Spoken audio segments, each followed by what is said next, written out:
So the Denver Nuggets might be actually in trouble. I know we're only 2 games into the season, but this is a team that has more questions than answers so far and looks to have gone very quickly from a team that was a title winner a couple years ago and one of the very leading favorites last season to contend for and win the NBA title despite the season kind of crashing and burning in Game 7 against the Timberwolves. And I'm really struggling to see the plan forward at this point for this Nuggets team because their depth is seriously in question. Their shooting is seriously in question. And I think as a whole, this team has some major questions to answer if they want to contend in a loaded Western Conference. Before we hop into it, if you haven't already, make sure to hit that subscribe button. Trying to reach 1,000 subscribers on this channel. Would really appreciate it if y'all do subscribe. And yeah, a honestly kind of backbreaking loss against the Los Angeles Clippers today. Now, Norm Powell went nuclear in the fourth quarter, had like 22, and kind of dogged them at the end of the game there. But at the same time, this was a loss against a Clippers team that I personally am not that high on. I know a lot of people after the Clippers' first couple games of the season are talking really good things about the Clippers. I personally don't entirely see it yet. I could be wrong, but I'm not the biggest fan of the Clippers as a team.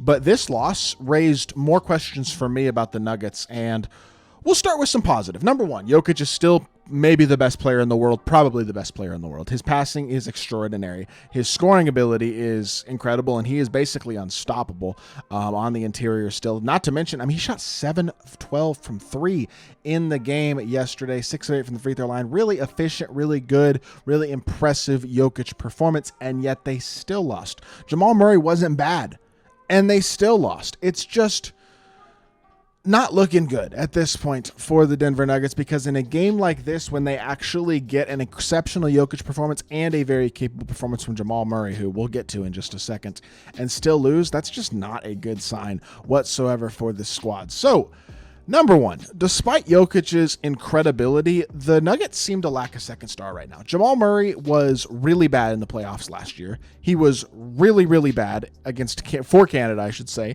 in the Olympics this year. And to start this season, has not looked very good through 2 games either.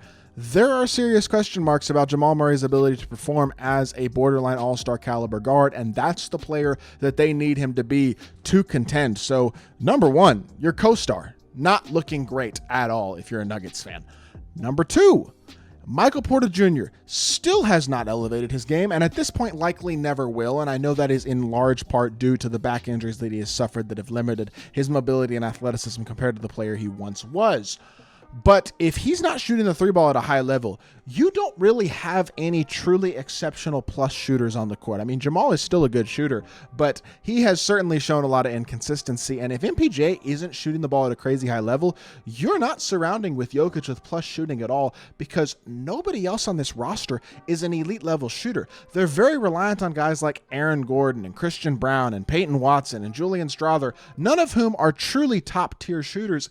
And that brings into the question the thing that I think is the biggest problem for this Nuggets squad, and that is their real lack of depth. They are going to really, really struggle depth-wise this season. Over the past 2 years, they've lost 2 of the most important pieces to their championship run in Bruce Brown and Kentavious Caldwell-Pope, and that has required a lot of contributions now from guys like Christian Brown and Peyton Watson and Julian Strawther, who are young and have shown promise in different ways, but none of whom are elite-level shooters whatsoever, and none of whom have shown a consistent propensity to be able to pick up the slack for this team and be role players on a serious contending team. And that's an issue, because as it is right now, it looks like they're 4 deep. Jokic, Murray, MPJ, and Aaron Gordon. And after that, it is question mark after question mark. And they bring in Russell Westbrook, and he has just continued to look terrible, just like he was for the Clippers in the playoffs last season. And look, I love Russ. I think 2017 Russ is one of the greatest peaks of any point guard in the history of basketball. He was an exceptional player at his best. But at this point in his career, I think he's cooked. I think we can say that. And the problem is, they don't have other options. Like, Westbrook has to play significant minutes for this team because they don't have another point guard. It's Jamal Murray, Russell Westbrook. I guess Jokic is a de facto point guard. But then after that, it's Jalen Pickett and Trey Alexander at the end of their bench, like those aren't guys you trust and to play down the stretch in games or to play big minutes in games, period, especially against good teams. They're not playing at all, and for good reason. I just don't understand the plan from this offseason for the Nuggets. What was the thought process going into this offseason? Was the expectation that maybe because he's playing with Jokic now, all of a sudden Westbrook's going to shoot 37% from three like he hasn't done in 7 years? I just struggle to see the logic of why all they did this offseason was add Russ and Dario Saric, and they let KCP walk. I understand there are salary constraints for the Nuggets, but they didn't need to create this many salary constraints for themselves. They already extended MPJ. They already extended Russell Westbrook. I believe they are just extended Aaron Gordon as well. They have spent so much money on their four main guys that they're so limited in terms of other flexibility at this point. And they didn't need to extend Jamal Murray. They could have waited another year and seen what he had in the tank a little bit before extending him, but instead they paid him a ton of money, and he looks like a guy who is just quite simply probably not quite worth that level of money, and maybe he will reemerge and develop back into the player that they really need him to be. But I have serious concerns for this team because they are one injury away from being screwed. I mean, they really do not have depth and real flexibility and options off their bench at all. I mean, when you look at their bench, the number one guy who I think is like maybe you throw him out there and hope that he can compete is Hunter Tyson. They drafted him in the first round. He was a 37% three-point shooter in his career in college, shot 40% on 6 attempts a game as a senior at Clemson. And I don't know that number off the top of my head, by the way. I had to go look it up. But I guess you maybe try him, but he shot less than 30% from three last year. Barely played. He doesn't look pro-ready.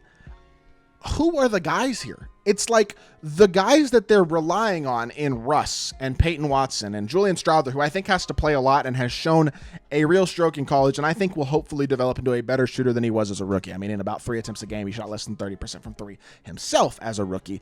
If Julian Strawther can develop into a slightly better shooter than he was last year, and he was 3 of 5, 2 of 2 from three in yesterday's game against the Clippers, then he's a guy I think can give you some minutes off the bench. But what are they going to do when it rolls around to playoff time or when they have to deal with injuries and they have to play guys? Like, you just can't play 5 players all game. It's just not going to work.